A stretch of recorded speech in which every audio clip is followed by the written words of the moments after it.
Hello, everyone, and welcome to ACAM's webinar, Understanding Politically Exposed Persons to Mitigate Your Firm's Risk, sponsored by CSI.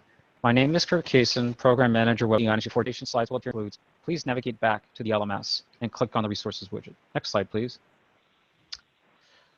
Webinars are enhanced by your participation, so we encourage live attendees to send your questions by clicking on the question icon on the bottom of your screen. Attendees will receive 1 CAMS credit for this webinar as long as the webinar is watched to completion. Webinar progress and completion is tracked based on the time the webinar window is actively engaged. Therefore, the webinar must be open and active on the webinar browser for the LMS to properly track progress. If you're unable to hear webinar audio, please hover over the bottom of your Zoom meeting screen to make the meeting toolbar visible. By default, all attendees are muted on a webinar and can't speak with panelists or other attendees. Again, if you do not hear anything right now, please click the Join Audio Headset icon and select either the Phone Call tab to join by phone or the Computer Audio tab to join by computer. If joining by phone, be sure to dial in phone number, meeting ID, and participant ID given on the Phone Call tab. Next slide, please. When your audio has been connected by phone, the far left icon will change to a handset labeled mute.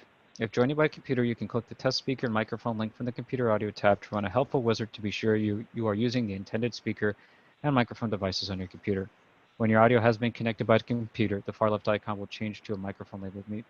You can click the arrow next to the microphone icon to retest or change your computer audio settings. Again, we do like your questions and please do not hold back, so please submit by clicking the Q&A button.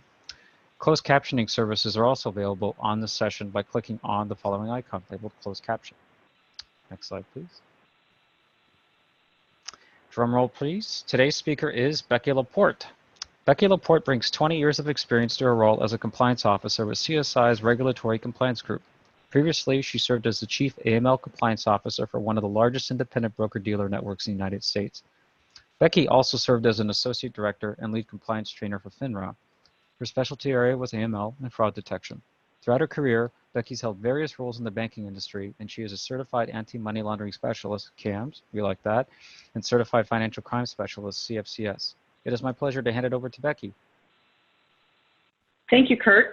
And thank you, everybody, for taking time out of your day today to spend with me to talk about politically exposed persons. I appreciate ACAMS pulling this together for me and all the support that we've gotten from them to bring you hopefully what will be a very informative educational webinar for you today. I just want to give you a really quick background and then we're going to kick it off with a polling question. Just to give you a little background on politically exposed persons, this comes out of the USA Patriot Act. So when I'm talking today, I realize that there are folks probably joining us from outside of the United States. So when I refer to things being domestic, I am talking about US specific, and if I say something is foreign, then I'm implying that they're non-US. And I just wanted to kind of clarify that because I realize if you're not sitting in the States, if I say domestic, it might not be clear. So I just wanted to clarify that. I'm going to go over the regulations specific to the USA Patriot Act and how we look at it from a US perspective, but I also realize that a lot of our colleagues overseas also work in the US and have locations in the US, so you might be following some of the regulation, the US regulation, even if you're not here. But what I'd really like to do, I want to kick it off with a poll, and Kurt's going to give me a hand here. I want to start with just seeing how many of you are doing business with politically exposed persons. So if you just take a moment, we'll leave it open for about 30 seconds or so. And if you can just put if you are or you're not, or maybe you don't know, and that's a good answer too if you're not sure, because we're going to talk about that, and hopefully you'll learn some more throughout this afternoon, or for some of you it might be this morning, some of you it might be tonight, but hopefully you'll learn a little bit more about politically exposed persons. So we'll give it another couple seconds. We still have some people that are voting. I know sometimes if you're like me, it takes you a minute with technology to get comfortable with it. So it looks like most people have answered. So if we can share the results, it looks like more than 50% of you are doing business with politically exposed persons. 31% of you say that you are not, 12% of you aren't sure. And I can tell you there's a really good chance that those of you who say no, You might be doing business with politically exposed persons and you're just not sure. And I will give you some examples of what I mean by that, because I've run into that in my past career. For those of you that don't know, hopefully I'll give you a better definition today, and maybe you'll get a better comfort level with that. So we're going to close out the polling results. And thank you, Kurt, for your help. And we will be doing another poll a little later on, so just be prepared for that. So to get on with the next slide, I think that there we go. So what I want to do is I just want to take a few minutes, and I want to talk to you all about what is a politically exposed person. You will also see this referred to as a senior foreign political figure. So occasionally you will see people refer to a PEP as an SFPF, senior foreign political figure. But for purposes of simplicity today, we're just going to call these folks PEPs, politically exposed persons, and they fall into 4 categories. So when you think about it, it is somebody that's in a senior leadership role in an executive, legislative, administrative, military, or judicial branch. And it doesn't matter if they're elected. They could be people who are appointed. They could be individuals who are kind of born into it. So if you think of the monarchy, you know, they're born into that position. So it could be anyone. Now, I will tell you, just sort of as a lead into this, you're not going to be able to go on a website anywhere and find an official PEP list. So just keep that in mind. There's not a list somewhere that gives the names of every PEP throughout the world. Some of these, if you look at these as we go through these, some of these you can look at a senior official in an executive branch, and you can think of leaders of different countries. Prime Minister Trudeau in Canada would be one. You know, that's kind of a given. So you can think of individuals in non-US based countries that would fall into that. But I can't point to a specific list that tells you, yes, these people are on the list and these people are not. So keep that in mind. It's a pretty fluid concept. But the first area is those senior officials. The second kind of bucket is a senior official of a major foreign political party. So if an individual is high ranking within any political party in any country, they too would fall under that PEP designation. And we're going to define why we care about all these folks, but I just want you to understand who falls into that bucket, and then we'll talk a little bit more about it. So that senior official, the next one would be a senior executive of a foreign government-owned commercial enterprise. So think about this for a minute. Let's say that there is a hospital in France, and that hospital in France is owned by the French government, or mostly owned by the French government. The senior executives of that hospital, so the hospital administrator, the people that might sit on the board, those executive level folks, to use kind of a US-centric term, those C-suite kind of executives, those individuals would also be considered PEPs. But if you look at the last one, PEPs are not just always human beings. It's also a corporation, business, or other entity that's been formed by or for the benefit of such an individual. So to my example with the hospital, not only is the hospital administrator and the board members considered PEPs, but that hospital itself, if you actually have an account for that hospital, then that hospital is considered a PEP. Kind of odd because it's not a person if you think about it. And people are the ones who run those businesses, but that account that you hold for that entity, it could be the trust account or the foundation account for that senior official that's the senior legislator, for example. It could be some company that's owned by the senior official of a major foreign political party. So there's a lot of overlap here, and it's not just human beings, but it also can be entities as well. And that's why it can get a little murky sometimes, especially if you think of structures of some countries. Some countries are very truly very free enterprise type states where the government owns very little. And then you look at other countries where the government owns most of the entities that are part of that country.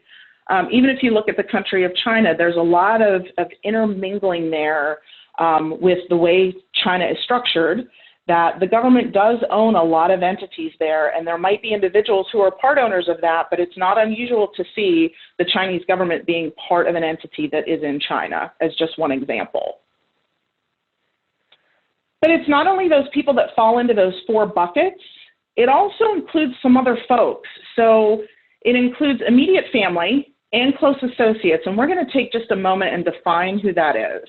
We'll talk about this for a moment.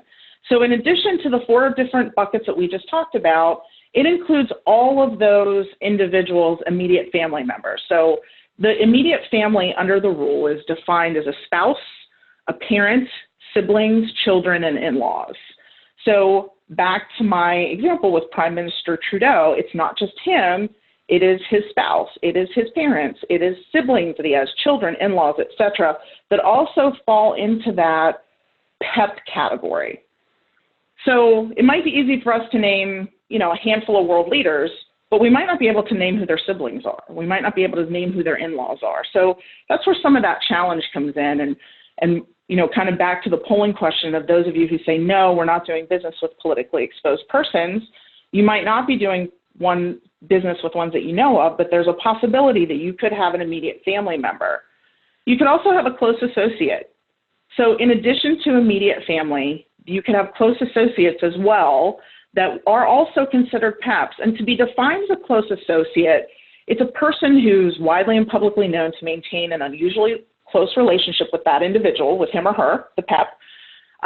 Or it could be a person who's in a position to conduct substantial domestic, international financial transactions on his or her behalf. So think about who that could include. That could include a lot of people. It could include their accountant, it could include their financial advisor, it could include their personal banker, it could include their lawyer, it could include their best friend. And occasionally I will get questions about the immediate family of, well, what if it's an uncle, or what if it's a cousin, or what if it's a grandparent? Would they be included? Well, under the immediate family definition, so if you look at those 5, uncle's not listed there, grandparents aren't listed there, but if you think about it, it depends on who they are and their relationship with that PEP. They could be included. So the example I've given to folks before, think about the uncle that comes to your family barbecue once a year. You see him once a year, he comes to the family barbecue, you all hang out, you have a great time. If you're a PEP, he's probably not going to be included. You see him once a year, he comes and, he eats some burgers and some hot dogs and goes home. But let's say your uncle is your business partner. Let's say your uncle is your financial advisor. Let's say your uncle manages, runs one of your businesses and you are a PEP. Well, at that point, that uncle is probably going to be a PEP as well, because he's going to fall into that close associate category. So he has a much closer relationship with you, possibly because of that business, or because of the financial advice that he provides to you, or he could be in a position where he's conducting transactions on your behalf. If he runs your business, then he's probably going to be either an owner or a signer on an account or some kind of designee for you from a financial standpoint, so he could include a close associate. So if you think about it, let me just back up for a second. We talked about these 4 buckets of people and entities, but we've expanded it into all of these other folks. So now not only is it the person that holds that political office or that person that's in a position of quote-unquote power, it includes their immediate family and their close associates. So it could include other folks. Before I get on to the next slide, I want you to think about something. I actually had, I've been doing this longer than I care to admit. So I've been doing this for about 20 years. So I started when I was 5. But seriously, I have been doing this for a long time. And I've interacted with a lot of people. And I've talked to people over the years who have said to me, hey, we don't need to worry about this. We don't do business with foreign folks, so we don't care. It's not a big deal. Our entire book of business is domestic. We don't care about that. We don't have any PEPs. These are all foreign folks, and we don't deal with foreign folks. Well, that doesn't mean you don't have a PEP. And I will tell you, an example that I've used recently is if you think to the monarchy in the United Kingdom. Meghan Markle was a U.S. citizen. She is now a PEP. She is now married to Prince Harry, who I don't believe is a prince anymore. So my apologies to those of you who are royal followers if I'm using the wrong term. But she's from the United States. Her family is in the United States. I believe that her parents live in California. So if you are banking her mom, or you have an investment account for her mom, or somebody that's a close associate of hers, I don't know who her close associates are, but if she has somebody that has an unusually close relationship with her, or is in a position to conduct domestic and international financial transactions for her, you now have a PEP. And that PEP could be domiciled in the United States. It does not say that that individual has to be offshore. The other kind of discussion I've had in my past is, don't worry about it. We don't have any of those people on our books. I know who these named folks are. And an example I used to use was Putin. So I had an individual tell me one time, we don't have to worry about it. Putin's not on our books. We're not worried about it. And I said, well, is his accountant? And the person responded to me and said, no, his accountant's not on our books. And I said, oh, great. Who's his accountant? And she said, I don't know. And that's the point. A lot of times we don't know who these folks are. So there is a possibility, again, and I'm going to give you some ways to kind of narrow this down and maybe find some of these folks, but it's possible you have some folks on your books that you just really don't realize because this is really far-reaching. So let's talk for a minute about doing business with PEPs. If you are, or if you think you might be, there's a few things to think about. Number one, there is nothing that says you cannot do business with politically exposed persons. I've had folks share that with me in the past that have said, oh, well, we have these PEPs on our books and we just want to get them off because we can't do business with them. Now, if it's in violation of your procedures, sure. You don't want to do something against what your procedures say, and that I agree with. But as long as it's not excluded in your procedures as somebody you're not going to do business with, there's nothing wrong with doing business with these individuals. The one thing to keep in mind, and that first bullet point is something to carry with you, once a PEP, always a PEP. So it's not like they leave political office and they stop being a politically exposed person. So Tony Blair, for example, used to be the Prime Minister of the UK, is not any longer. He was a PEP at the time. He is still a PEP.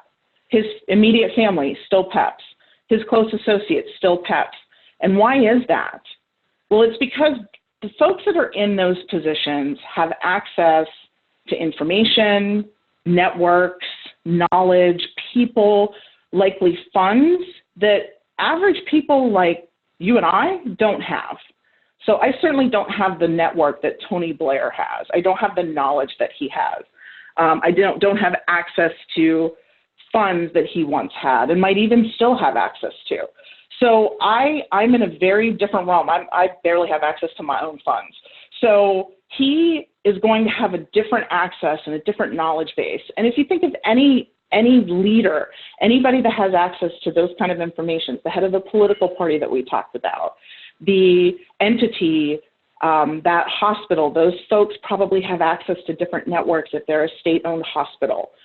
And just because they leave office doesn't mean that nobody talks to them anymore, and doesn't mean they don't have access to that. So there's a mindset that once a PEP, always a PEP. And you just would need to decide whether or not you want to do business with these individuals. And we'll talk a little bit more about this as we go through this slide. Number one, you want to verify that they're not on other lists, because there are actually people in very high-ranking positions that we don't want to do business with. If you think about it, the person who is the head of North Korea is not only a PEP, but also on a number of sanction lists. So we don't want to do business with them. So you want to verify, if you do have someone, I hope you're running your OFAC list or whatever your country's sanctions lists are where you're doing business. Hopefully you are running those lists. And as long as those individuals are not on a list that precludes you from doing business with them, then really you don't have any prohibition from doing business with a politically exposed person. But you need to determine what your firm's risk appetite is. So are you willing to do business only in one country? Maybe you are very comfortable, you have a presence in Spain, for example. Let's say that you have an office in Barcelona. You are very comfortable doing business with folks in Spain because you have a presence there, you understand the culture of that country, you speak the language, so you're willing to do business with Spain but nowhere else. Or maybe you're comfortable doing it with all of the EU, but nowhere else. Or maybe you pick and choose what countries you have a comfort level with. It might be based on risk of that country. Are they a high-risk jurisdiction? Are they known to be a tax shelter? Are they known to be a secrecy haven? Maybe those you don't want to do business with, but you want to do business with countries that don't have that reputation. And it's really up to you.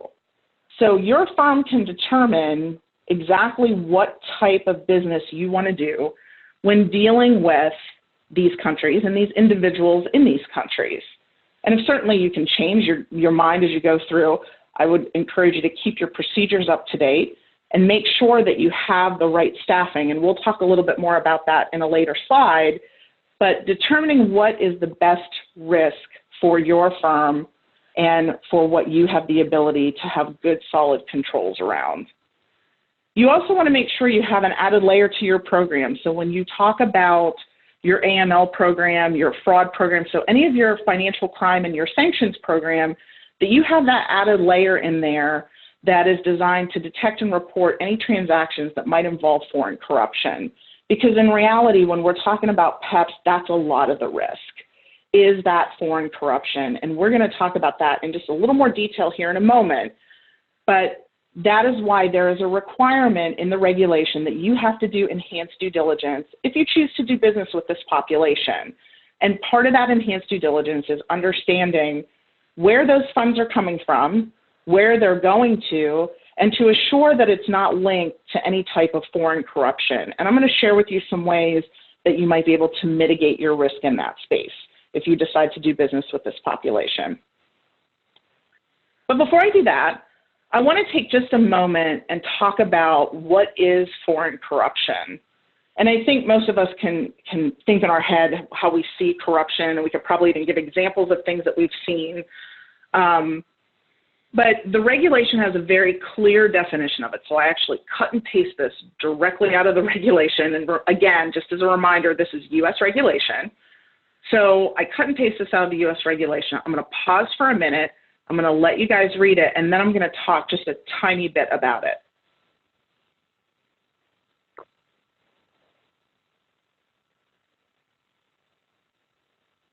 So foreign corruption involves a number of other crimes.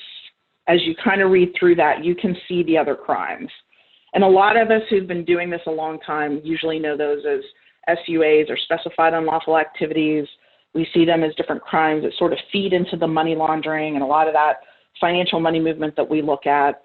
But it could be a variety of things. So back to what we talked about a few minutes ago, that politically exposed person, and in the reg, they refer to him or her as senior foreign political figure, which we talked about. But that individual has access to monies that we don't have access to, has access to information, has access to networks.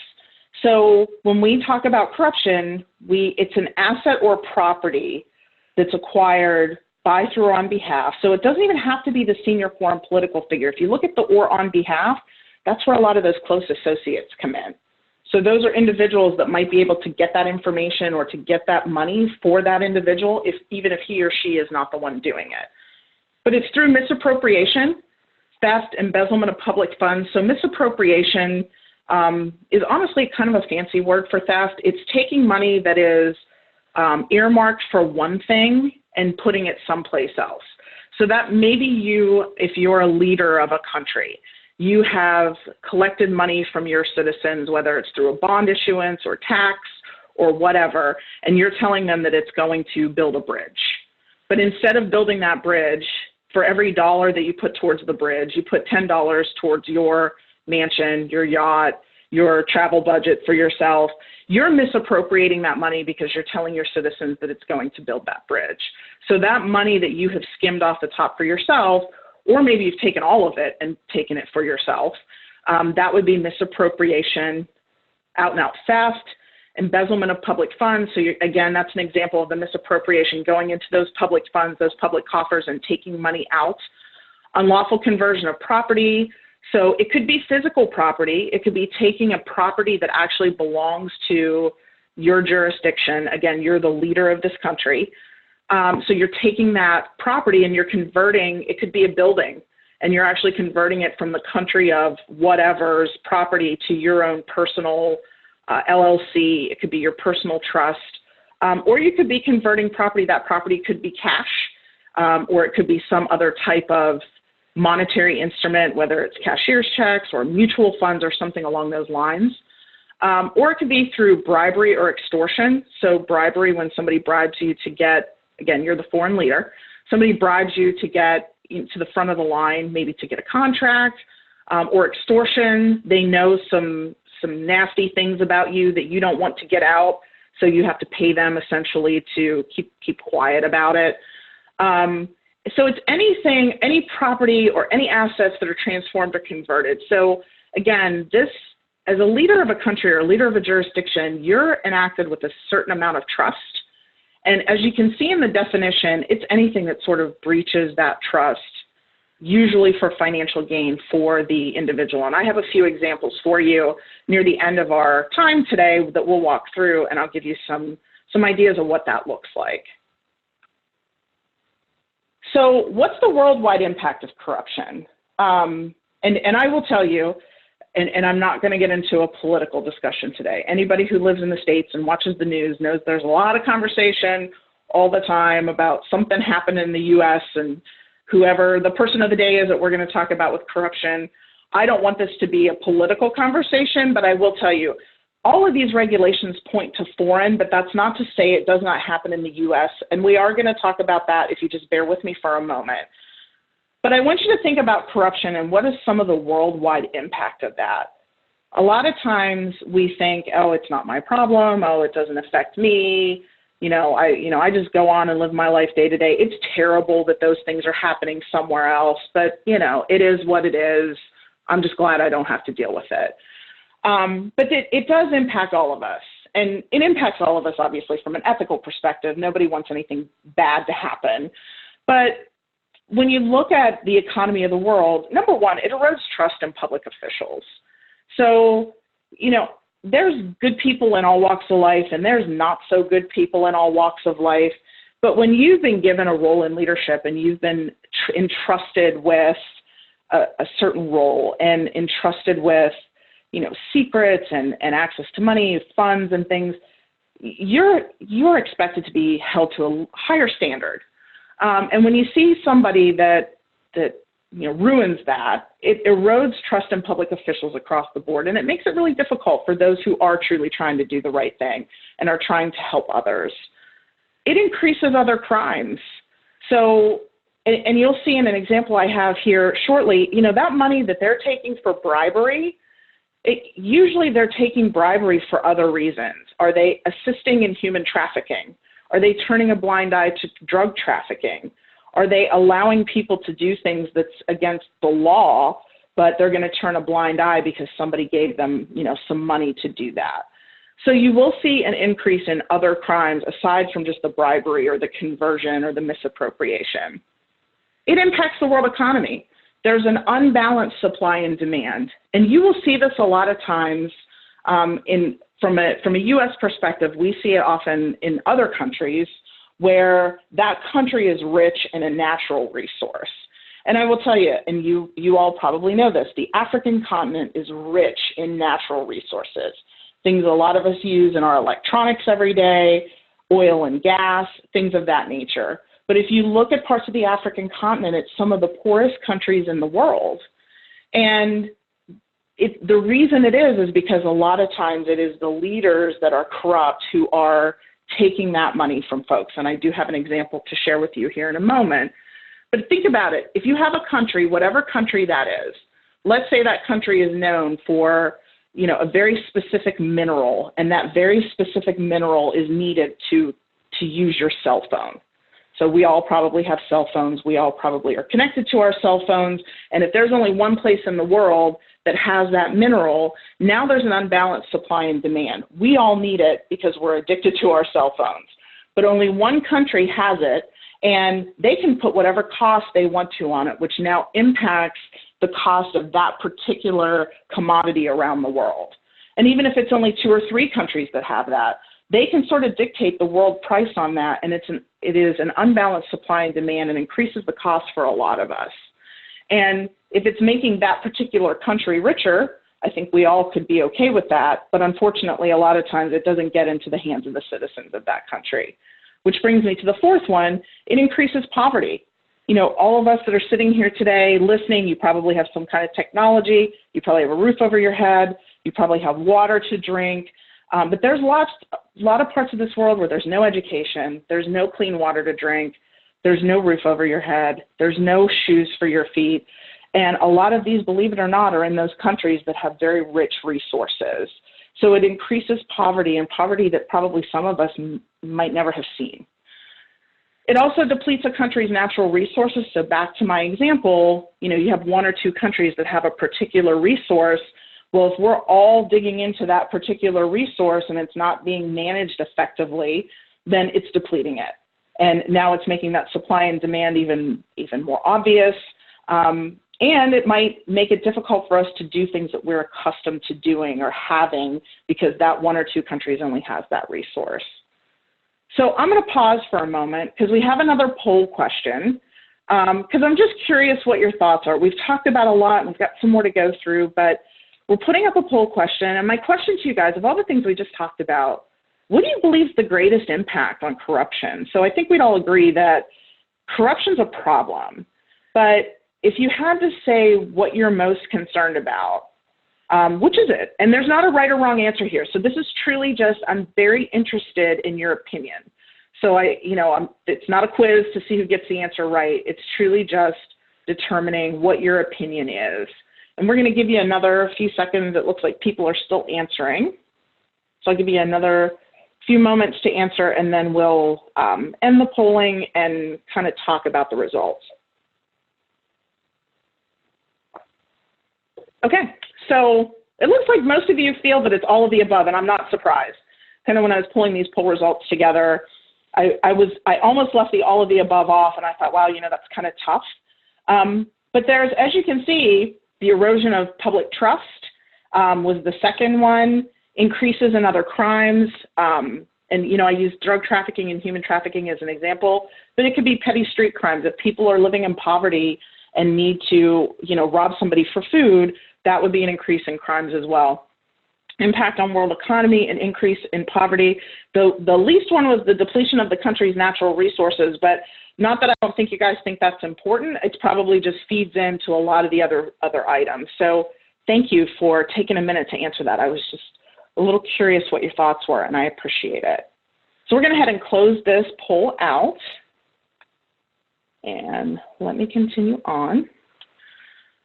So when it's time for you to determine risk on whether or not you want to do business, there's a number of things that you want to think about. First of all, you want to do a holistic review.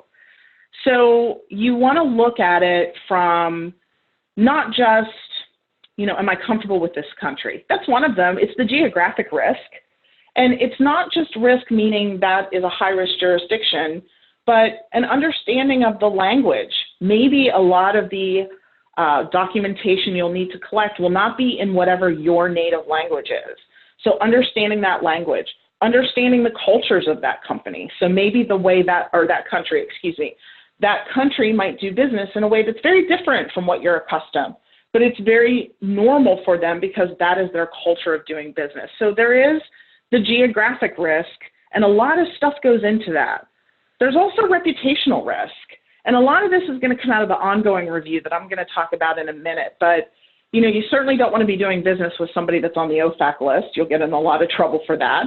But if you're looking at doing business in a country that's on the news a lot lately for human rights violations or maybe environmental violations, things that are very important to people and their decision of whether or not they want to do business with you, you don't want to be the financial institution that's known to do business with this particular group of people that are widely known to violate human rights or to harm the environment.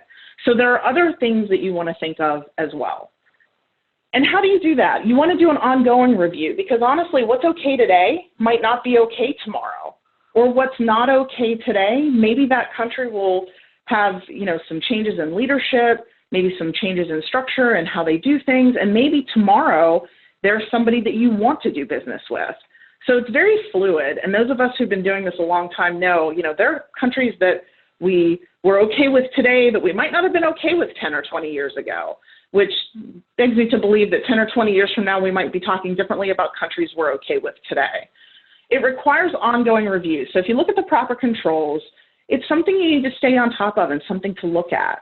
And you want to make sure you have the proper technology and staffing. So again, this goes back to that enhanced due diligence. And to do enhanced due diligence, it's going to be a step higher than what you do with your everyday non-politically exposed person customers. So I'm not a PEP. How you monitor my account might be very different from how you would monitor an account for the leader of a country or that leader's family. And if you think about it, why do we care about family and close associates? Well, most people that do corrupt acts don't do it by themselves. They get help from others. And unfortunately, a lot of times it is family and close associates that assist them. So what kind of technology do you have? I will tell you that if you're not using an adverse media solution, that would be a great place to start. When I was working in the industry pretty regularly, we would look at things in adverse media, and it wasn't just PEPs. I will tell you, we found a lot of local folks that had gotten indicted for all kinds of interesting things that might have hit a local newspaper that we didn't know about sitting where we were sitting. So adverse media is a great way to check in on that. I will tell you, if there is a major corruption issue or a human rights issue or something along those lines, that's going to hit that adverse media screening. What other technology do you need? Do you have good screening software in general for transaction monitoring? Are you checking lists to make sure they're not on those OFAC lists or those lists, those sanctions lists from other countries? Are you reviewing that? And then I'll ask you too, do you have PEP screening software? So are you screening for that? If you're a small organization that has 20 clients, you could probably do that manually. That's not a big deal. But when you work for a very large financial institution, you're not going to be able to do that manually. Sorry. Unless you have 1,000 people on your staff, which I'm sure none of you do, you're just not going to be able to do that. So getting good screening software to screen for those PEPs, because not only is it going to find those folks that you might know about, those names you recognize, but it'll also pull in names of those close associates and those immediate family members and give you a much more holistic view of who you might be doing business with. And you know what, you might be totally comfortable doing business with someone's sister or brother because you're comfortable with that particular risk. Or you might find out that there's somebody on your books who is the sister or brother of a country you have grave concerns about. And then you're going to have to determine, do you want to maintain that client, and how are you going to monitor that client? Let's talk a little bit about risk, and then what I'm going to do is I'm going to close out this PowerPoint for a moment, and I just want to pop us over onto a couple of web pages. And I'll go through those pretty quickly, but I want you to see, and maybe you can write down some things that you can look at on your own later. But one great place to look at risk from a country perspective or a geographic risk is Transparency International. They are a nonprofit organization that does look at corruption throughout the world, and we're going to pop over into their website here in just a moment. The reputational risk we talked about on the previous slide, it's something that can change daily. Definitely adverse media is something that I strongly recommend. And then, determine based on your risk appetite. You might have somebody that hits the adverse media and you're totally fine with it, or you might not be. But it's probably a good idea for you to start screening for those types of things if you're not already, and determine what your appetite is. Let me stop sharing for just a second. I'm going to pop into Transparency International for a moment. It's transparency.org. So for those of you that, and you're probably not going to want to do it now, because I know when you step away from ACAMS, it kind of messes it up. So if you want to make a little note to yourself and go into it later, it's a great place to go in and look at corruption throughout the world. They also have, and I'm going to scroll down here, there's a lot of news articles in here, a lot of information, but they also do a corruption perception index that will show you, they do this annually, so this is the 2018 one, they'll be doing the 2019 one here shortly. Just taking a moment for it to pull up, my apologies. So when you pull it up, there's a lot of information in here, but I just kind of want to give you guys a quick glance at it. You can see the score from highly corrupt, the darker the red, the more corrupt it is, up to the cleanest are yellow. And then if there's no data, like there's no data for Greenland, they probably don't have a lot of corruption challenges there. You can actually go in and take a look at each of these particular countries and what their corruption index is. So if you wanted to look at Brazil, for example, you could see that it's ranked 35 out of 100. So it's more corrupt than some others. Whereas if you go over here to Sweden, you'll find that it's ranked 85 out of 100, so it's less corrupt than others. If you wanted very specific information, let's say that you wanted to look at Bermuda, you could go into the search function, maybe. Okay, it doesn't like me today. Bear with me one second. Let's pick somebody else. Let me pick Sweden. It's moving. Awesome. And I can go into the country profile for Sweden. Let's say that I decide I want to do business there, and I can see where they fall on the corrupt perception index. It'll give me some information about Sweden that's specific. These are updated regularly, and I can go in and take a look at specifics about this particular country. I can do it with any country. I can pick anything that's on that list. Sweden, I could do Venezuela, I could do China, I could do Japan, wherever it is that I want to do business. So this is a great place for you to go in, and it's free. You can go in and take a look at it and see what a particular country looks like. You'll notice I have a few other tabs open, and this is kind of where I wanted to get to next with what kind of corruption looks like on the back end. So again, I'm not going to spend a ton of time in here, but I want you guys to be able to get some ideas of some things that have happened. So there's an article in here about Malibu's bad neighbor, and I'm not even going to try his name. It's Teodoro, lots of stuff I probably can't pronounce, and I'm not going to do bad things to his name. But he, at one point in time, was the quasi-prince of Equatorial Guinea. And the reason that there's an article about him is because he went into Malibu and he bought a mansion there several years ago, back in 2007, for $35 million in cash. So he walked in with cash, handed them $35 million in cash, and bought this beautiful home. And I'll show you pictures of it here in just a moment.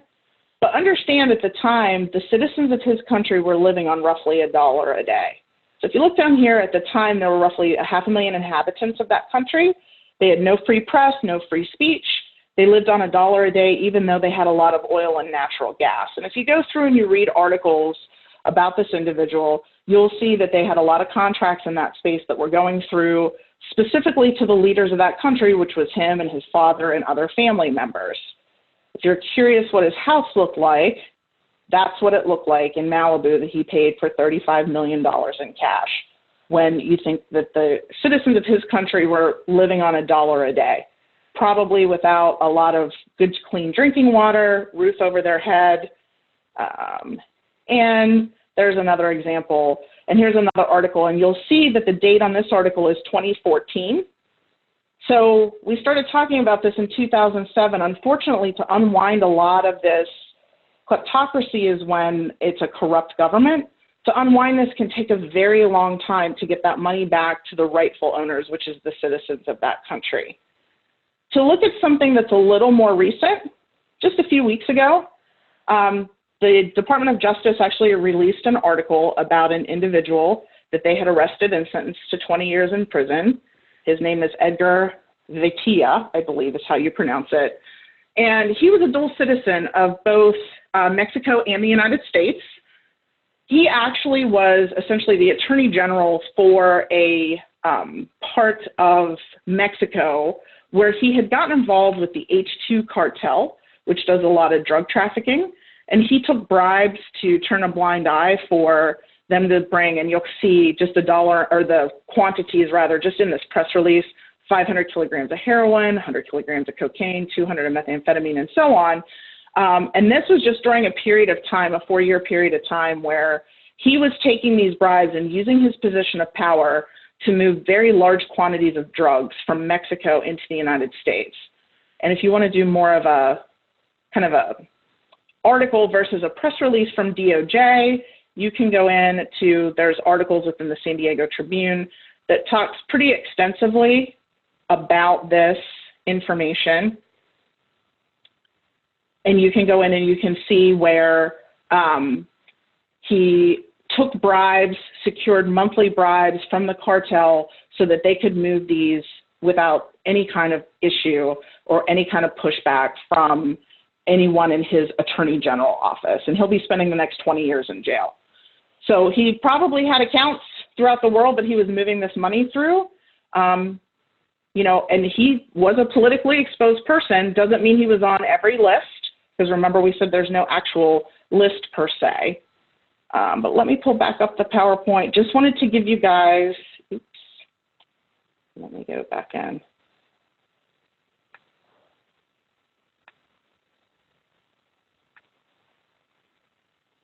I am having technical problems here. There we go.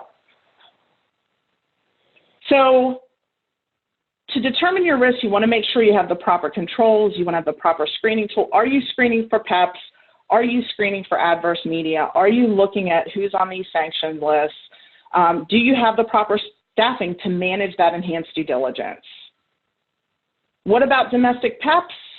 It's the same idea with foreign. Now, bear in mind that the regulations talk about foreign, but if you're dealing with domestic PEPs, it's still the same issue. So the regs speak to foreign individuals and foreign corruption, but everything that we just talked about happens in the United States as well. And again, I'm not going to get into political discussion, so please don't start pinging me in the Q&A because I'm not going to get into that, but it does happen, and it happens at various levels. So, you know, some things to think about. I do get people that ask me about mayors, that ask me about sheriffs, things of that nature. You know, maybe the mayor of a town of 100 people you're not concerned about, but you might be concerned about the mayor of Paris or the mayor of New York or the mayor of Sydney, Australia. So, you know, those are very large places with large budgets, access to things. So there are a lot of things that you need to consider when you're going through thinking about your risk profile. So our key takeaways, nearly every financial institution has PEP risk. You want to determine your firm's appetite. The regulations require enhanced due diligence, and I do recommend getting a screening tool for PEP and for adverse media. And I will tell you, CSI, we do have a tool. We partner with Dow Jones. We would be more than happy to talk to you about it if that's something that you need. And we can kind of walk you through how it works, how to best handle mitigating that risk for your firm through a tool that we offer. So I'm going to pause here. I know that we have probably about 10 minutes left, I believe, unless I ran over, which I'm really good at, and I apologize if I did. But what questions, I know Kim has been helping me fielding all your questions. I've seen some things come in. What are some questions that you all have? Kim, has anything come into the queue? Oh, yes, we've got a ton, and I've been educating myself during your presentation, so thank you, Becky. It's not a cut and dry subject, so got some questions for you. Okay. Here's one. If you deal with a domestic legal entity that is owned by a foreign entity that is partially owned by a foreign government, such as China, does that make the domestic subsidiary a PEP? It could. So yes, it could. And I will tell you, generally, what you're asking me is not unusual. It's usually layers of layers of layers. It's very rare that you have an account for some named head of a country.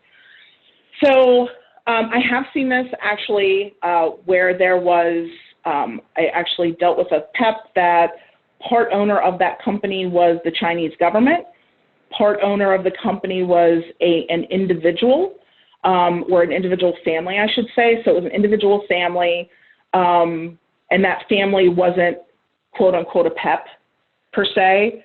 One member of the family appeared to have been at one point in time, but the company itself was owned. So the company that was part owner was definitely owned by the country of China. So even though there's layers, you have risk there. So it's possible that if you screen, because there's so many layers, that name might not show up. But because you know about those layers, your risk is increased. because now you have the whole, and all of us in the U.S. have gone through this exercise over the past few years with beneficial ownership. Who are the owners of those entities? So I think on its surface, yes, it could potentially be a PEP. I don't know what percentage is owned by that foreign government, but even if it's a small percentage, you don't know who those owners are underneath potentially. So I would encourage you, even if they don't fall into that bucket, that's probably one of your higher risk clients that you want to take a look at and keep an eye on. Great, thank you, Becky. Here's another one. Is there any percentage of ownership threshold for a PEP who owns a corporation, which I need to consider that corporate a PEP? There's, in the regulation, there is not. So I know a lot of times we're used to dealing with that 50% rule from an OFAC perspective, but if you look at the regulation specific to these senior foreign political figures, there's not a percentage. Remember, this is specific to potential foreign corruption. So if I'm a corrupt leader and I only own 5% of a company, guess what? You're probably a close associate of mine if you own the other 95%. So more likely than not, even if it's a very small percentage, it probably is a PEP because I am part owner and we probably have an unusually close relationship. There's, again, not an official PEP list, but even if it wouldn't show up on your screening tool, I would still encourage you to do some enhanced due diligence on it because you know that person has access to information and funds. Great, thank you. Sure. Great advice. Here's another one. If a foreign government has a majority ownership in a bank, would the other owners associated with the bank be considered PEPs? It could be, yes. And now you're also dealing with potentially a foreign financial institution.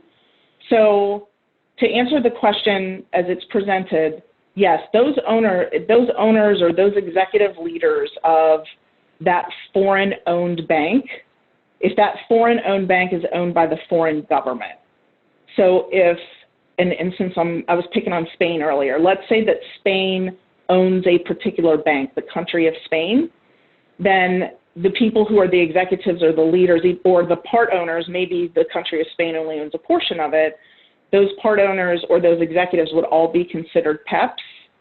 But let's pretend it's not the government. Let's just pretend that it's a private institution that is owned in Spain by a number of people who are, wealthy Spaniards who own this bank.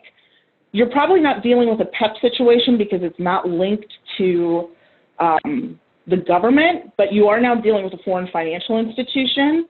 And for my U.S. folks on the phone, there is a whole section in the federal reg. It's actually 10.10.610. It should frighten you that I have that memorized because I've used it so many times, that talks about foreign financial institutions.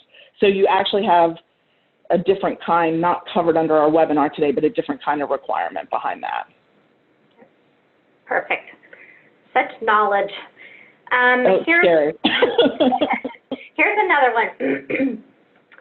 I agree with once a PEP, always a PEP, but my firm has taken a stance of classifying a PEP after 10 years of leaving office. Is this correct? There is nothing in the regulation that allows them a period of time. The regulation essentially says they either are or were, and it's one of those definitions. So you will not find a spot in the regulation that says after 10 years or 5 years or 20 years or what have you, that regulation is lifted. Now, your risk might be less if they've been out of office for 10 years, but maybe not. I mean, maybe it's a high-risk jurisdiction to begin with, and it's known for corruption. You might have different risk rankings, but you are not going to find in the regulation that says after 5, 10, or 20 years or what have you that they're no longer PEPs. Makes sense. Once a PEP, always a PEP. Yep. Here's a good question. How can firms protect themselves from simply not knowing they are doing business with an indirect PEP? You need technology. So I ran into that. I will tell you, I ran into that in a past life where we had a lot of clients and no software, and I would be doing, not me personally, but my team would be doing an investigation, and we would stumble across something and go, oh darn, they are whatever. They have adverse media, they are a PEP. If you're trying to do it manually, they don't do it that way anymore, I will tell you that. But if you're trying to do it manually, you're not going to be able to do it. So I would encourage you to get some type of screening software. Again, our contact information is at the end if you want to explore what we have to offer. It's going to mitigate your risk because at least you can turn around to your regulator and say, hey, listen, we're screening these folks every day, and this was not something that we found, or this is something that we found, and we started doing enhanced due diligence. That's a much easier conversation to have with a regulator than, oh, I don't know, we just don't do business with these folks. Because you want to find it before they do, and you all know that. Great, thank you, Becky. And we've got a slew of questions still in the queue. And I just wanted to let everybody know we're obviously not going to be able to get to all your questions. So if you have given your contact information to ACAMS when you registered, we would be more than happy to follow up and answer your questions. And I've got one more question for you, Becky, and then I think I have to turn it back over to Kurt. Okay. Our client base is solely institutional. If we are engaging non-U.S. institutional clients, are we required to screen for PEPs amongst the client principals? So there is nothing in the regulation that requires screening. So let me just say that. You're not going to find regulation that says you have to screen. But the regulation does apply for if you are doing business with a PEP, regardless if it's strictly institutional or it's human beings or both, that if there is a PEP on your books, you are required to do enhanced due diligence. So if you're not sure, the screening is a great way for you to mitigate your risk.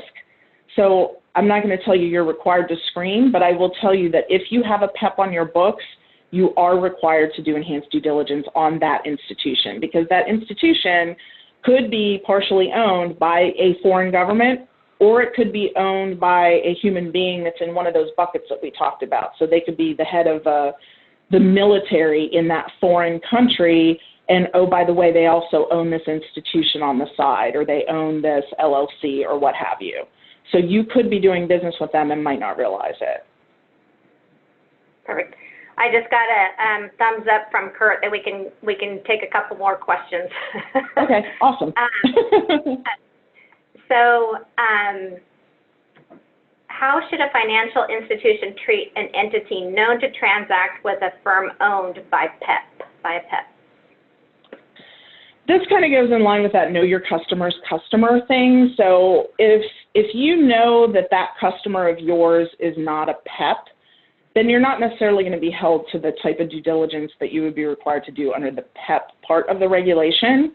But now it goes into knowing your customer's customer. So now you know that that customer is transacting in what might be a higher risk arena. So, they're dealing with a foreign government, or they're dealing with an entity owned by a foreign government, or maybe they're just dealing with people in high-risk jurisdictions. It still goes back to the overall risk. It might not be a PEP situation, but you want to make sure that you're monitoring that account, maybe more than your everyday average account. Make sure you know what's going on, understand what normal activity is for them, and understand who they're doing business with. And if you find out that that foreign government that they're doing business with is now all over the news for, human rights violations and things like that, now you have potentially reputational risk because you're feeding money into that. So just some things to think about. Risk, as you all know who are risk professionals, is very gray and forever changing. Noted. So just probably one last question. Sure. What would the liability for an asset seller be? The liability for an asset seller. So if you are, I'm gonna kind of walk through this and think of what you're asking me. So if you sell an asset like a real estate agent, I'm assuming that's what you mean. It depends on whether or not you fall under the financial institution guidance for FinCEN. So again, I'm answering this from a US-centric perspective.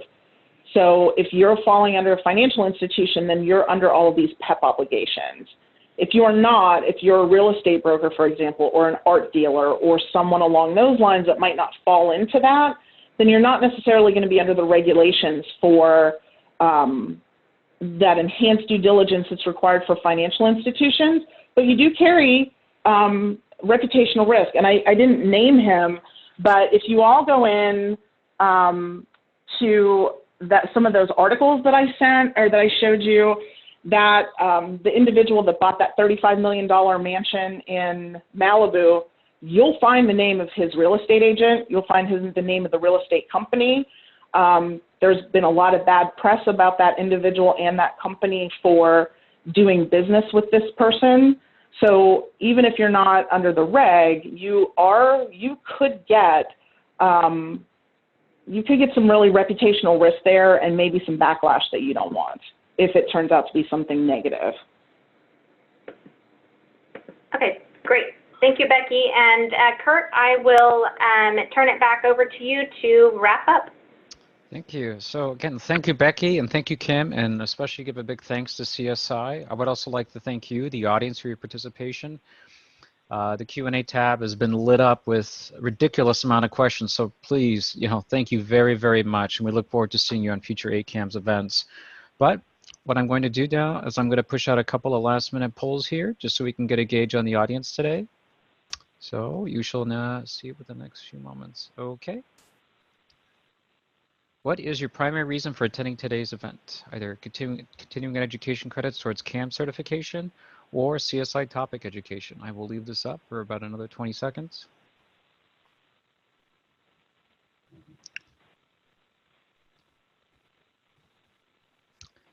Okay, give a few more moments and then I will call it. Okay, I'm going to give 5 more seconds. I just like seeing that number jump so high. Okay, thank you for that. And I will push out one last set of polling questions. Today's feedback, so if you get a second, please rate today's session, along with please rate Becky. I thought she did a great job, and the Q&A tab reflects that. So I will pause for about 20 seconds.